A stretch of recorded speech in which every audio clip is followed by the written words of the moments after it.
Bueno, pido excusas al público que nos acompañaba. Hubo una ligera interrupción de la señal. Quiero retomar este punto de la conversación con el profesor José Antonio Amaya, hoy que estamos presentando la reimpresión de la Biblioteca Bicentenario. Pues hemos venido con el profesor hablando acerca del contexto que favoreció o que determinó la estructura de esa carta y lo que significaba para el ejercicio para la administración del territorio del nuevo Reino de Granada por parte de la corona española. Bien, yo también quería destacar nuevamente para quienes nos están siguiendo que la Biblioteca Bicentenario que se reimprime, es una reedición, una reimpresión para ser más exactos, es una colección de libros que viene acompañada de un mapa del cual estamos hablando, un mapa que le otorga un sentido contemporáneo porque es una biblioteca con una representación del territorio en los tiempos de las luchas de independencia. Profesor José Antonio Amaya, la pregunta que viene para dar continuación a esta conversación es: esta información valiosa en todos los niveles que usted ha representado sobre La Plata, sobre las unidades del territorio, sobre la población, sobre distintos niveles de información, era unos saberes eran públicos, ese mapa contenía saberes que solamente estaban en manos, eran del conocimiento de un grupo, una élite administrativa, una élite técnica.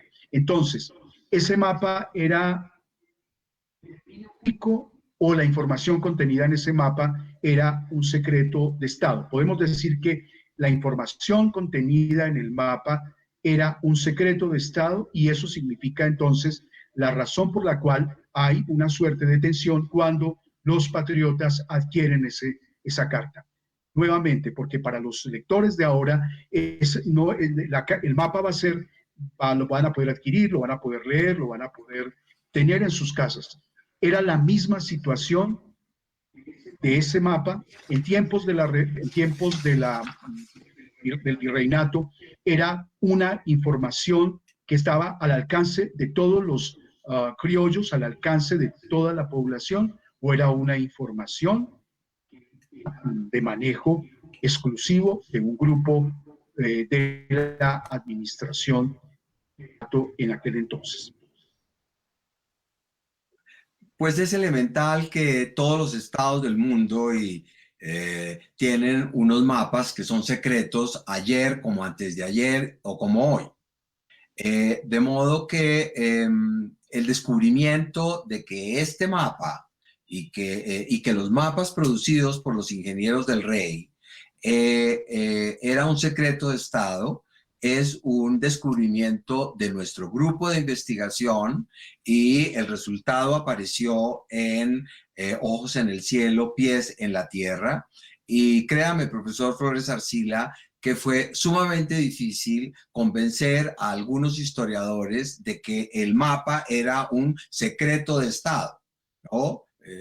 Y nos alegra inmensamente que ahora, pues, la inmensa mayoría de los historiadores de la época, especialistas en cartografía, pues están convencidos de que es un secreto de Estado. Ahora bien, secreto de Estado, ¿hasta qué punto realmente la información que contiene la Carta de Talledo es un secreto de Estado? ¿Hasta qué punto? Es decir, cuando uno lee un mapa, pues en primer lugar consulta el título y luego las convenciones o los caracteres, como se llamaban en aquella época. Y al consultar esas convenciones, se da uno cuenta que lo que anuncian las convenciones en cuanto a minas, en cuanto a intendencias civiles y militares, en cuanto a división eclesiástica, pues no figura en el mapa. Es decir, que el mapa parecería que es más bien un proyecto en realización, por lo menos cuando uno lee esta copia. De manera que eso por una parte. Pero entonces acabamos de ver ese poder de la metrópoli, que es un poder extraordinario, apoyado, claro, por el virrey y apoyado por la administración pública de la época. Y frente a esto está Caldas y su grupo de amigos que desde el año 1798, es decir, unos 5 años antes de que llegue Talledo al nuevo reino de Granada, él se había propuesto hacer también un mapa del virreinato. Es decir, cuando Talledo en 1807 recibe la misión de hacer un mapa, Caldas está preparando un mapa del virreinato desde una década antes. Bien, y es muy importante tener en cuenta que Caldas aprende a hacer un mapa mediante la lectura, o sea, él no tiene formación, en su formación universitaria no figuraba, ni mucho menos, el problema de el levantamiento de un mapa y la toma de las observaciones y de los cálculos correspondientes, ¿no? Por una parte. Pero por otra parte, a partir de él viajó con Humboldt y con Humboldt aprendió a tomar sistemáticamente las observaciones astronómicas destinadas pues a hacer ese mapa. Es necesario tener en cuenta que conforme al resultado de las investigaciones de Iván Felipe Suárez Lozano, que es coordinador e investigador de la Casa Museo Caldas y que nos acompaña esta tarde, la inmensa mayoría del trabajo de Caldas en materia de geografía son observaciones que no están calculadas porque Caldas no tenía la formación en trigonometría, en logaritmos, en cálculo para hacer ese tipo de trabajo. De manera que tenía, eso sí, el apoyo de José Celestino Mutis, director de la expedición botánica, quien, cuando conoció el proyecto de Caldas de estudiar la geografía del país y, claro, de hacer un mapa del país, decidió construirle un observatorio y poner a su disposición una colección de instrumentos bastante completa para el efecto, aunque eran instrumentos en su mayoría de carácter portátil, y una biblioteca bastante bien dotada de unos 160, 170 títulos, una dotación que probablemente no tenía Talledo. De manera que Caldas contaba con el apoyo de Mutis, pero era un hombre pobre, que, al que su familia ni sus amigos lo pudieron dotar de instrumentos astronómicos y él tuvo que construirlos de una manera artesanal. Pero sin embargo, pues logró tomar ese tipo de mediciones. De manera que tenemos nosotros un país en el cual Talledo y, dijéramos, el poder del rey dominan la parte norte del virreinato, mientras Caldas tiene datos supremamente importantes, y no solo de observaciones astronómicas, sino de botánica, de planos de ciudades, de relaciones, de memorias, por ejemplo, de Quito y de otras poblaciones que recorrió. De manera que lo que se ve en esta geografía civil liderada por Caldas y la geografía militar o la cartografía militar, no podemos decir que liderada por Talledo, porque Talledo no era un líder. Talledo era un funcionario, Talledo era un militar que obedecía órdenes, pero no era un líder como sí lo era Caldas. De manera que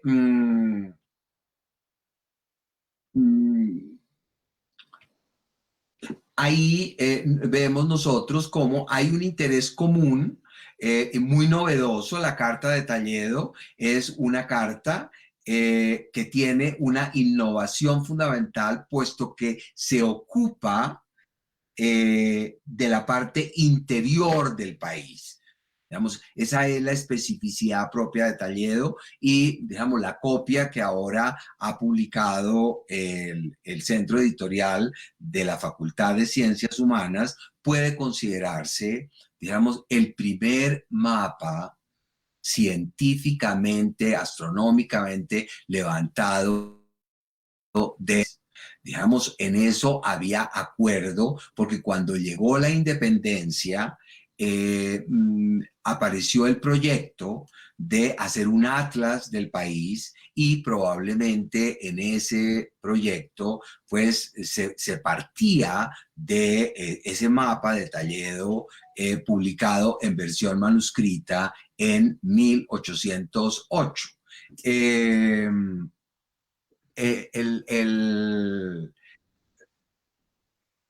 Julián, si quiere, por favor, mostrar la primera lámina que te mandé esta mañana.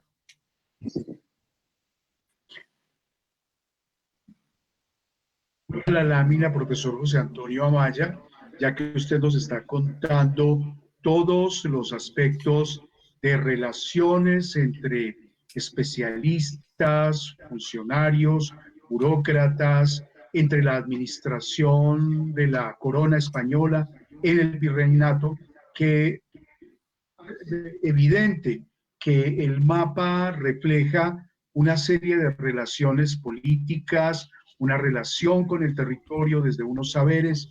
Bueno, es un mapa que debe ser descifrado en su contexto cultural, histórico, de los saberes de la época. Es un mapa levantado de acuerdo al nivel de las ciencias del momento, a la altura de las ciencias del momento, y hay una relación con los criollos.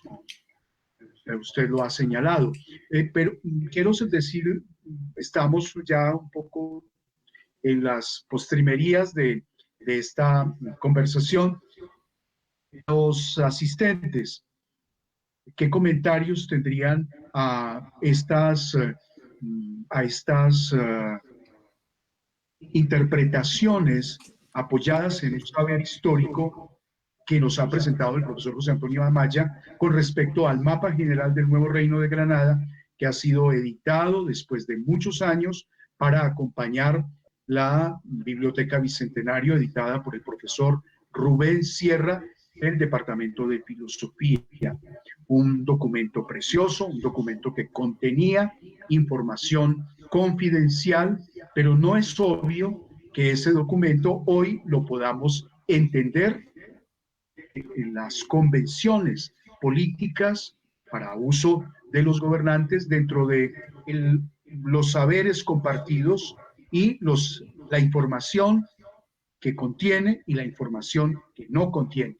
Ese es un tema de preguntas muy puntuales, muy finas, para poder dar una inteligibilidad, una comprensión al mapa hoy en el año 2021. Entonces, profesor José Antonio Amaya, si a usted le parece, luego de esta puntual presentación que usted ha hecho de los contextos del lugar de la cartografía en el ejercicio de la administración, de las distintas informaciones sobre el territorio que contenía y que representaban un valor político, un valor económico, un valor en términos de la hegemonía política. Si le parece a usted, profesor, damos curso a los comentarios de quienes hoy acompañan y lo acompañan a usted y nos acompañan a nosotros en esta presentación del Caravanserai,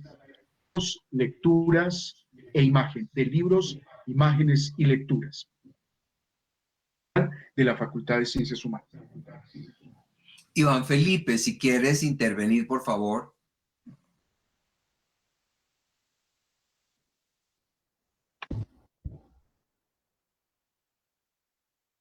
Iván.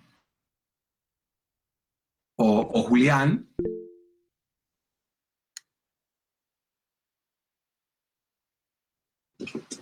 Bueno. Bueno, yo pienso que es importante que se animen para presentar sus Profesor Antonio. comentarios. Profesor ¿Se Mario. puede escuchar? Sí, claro. Sí, claro que sí. Ok, perfecto. Muy bien. No, pues deseo expresar una felicitación al Centro Editorial de la Facultad de Ciencias Humanas por este proyecto editorial muy, muy interesante. Y además el hecho de que incluya la carta o el mapa corográfico del nuevo Reino de Granada, me parece que es un acierto, porque pues como ya lo ha explicado muy bien el profesor Amaya, se trató del primer mapa astronómicamente levantado del país. No, digamos, es una pieza que pues vale la pena seguir estudiándola, seguir analizándola, pues en el marco de la exposición Ojos en el cielo, pies en la tierra, ya pues eh, iniciamos una serie de hipótesis alrededor del uso de esta cartografía en este momento tan importante pues, de la historia del país y pues me parece que su inclusión en la colección del Bicentenario nos invita a reflexionar sobre la importancia de la producción cartográfica y de la ciencia en ese periodo, pues en particular de nuestra historia. Entonces, una felicitación para el centro editorial pues es una invitación también a continuar pues, con estos estudios. Bueno, yo quisiera decir, ay, ¿qué pasó acá? Yo quisiera señalar también dentro del marco de los argumentos que ha presentado mi colega, el profesor José Antonio Amaya, y lo que ha señalado el estudiante Iván Felipe, que creo que este es un proyecto editorial, una realidad ahora. La Biblioteca Bicentenario, acompañada por el mapa del nuevo general del Nuevo Reino de Granada, que es posible gracias a la atmósfera intelectual de la Universidad Nacional de Colombia. Las conversaciones interdisciplinarias realmente aportan la posibilidad de establecer nexos, de establecer relaciones para mirar con nuevos ojos fenómenos históricos, acontecimientos culturales históricos. Un acontecimiento fue un proceso largo, la cartografía del nuevo Reino de Granada, pero un acontecimiento fue también la apropiación que hicieron los criollos de esa carta, de ese mapa. Creo que la perspectiva histórica que ha presentado el profesor José Antonio Amaya, especialista en historia de la ciencia en el nuevo Reino de Granada y en los albores de la República, y también mi perspectiva como filólogo y especialista en semiótica, pues permitió que estableciéramos un puente. La carta, el mapa, es un espacio de información, un espacio que contiene claves que deben ser descifradas. Profesor José Antonio Amaya, pues yo quiero decirle a usted que me siento muy complacido por el hecho de que los saberes, las investigaciones, alienta y anima, pues nos permitieron tener un documento valioso en tres perspectivas. En primer lugar, porque es un testimonio sobre saberes en nada, pero al mismo tiempo es un documento, en segundo lugar, en otra perspectiva, un documento que muestra tensiones, contradicciones, el rol de los criollos, el papel del saber geográfico para la monarquía y la relación de los especialistas de la época. Y en tercer lugar, yo creo que es muy importante para los lectores, las colombianas, los colombianos, los estudiosos, porque ese mapa abre a la investigación, pero también abre horizontes de los orígenes de nuestra nación y de Colombia como un país. Es un documento, una puerta de entrada al pasado, pero al mismo tiempo es un documento que ilumina como nación, como Colombia, en sus orígenes. Mil gracias por la asistencia y una feliz noche. Gracias.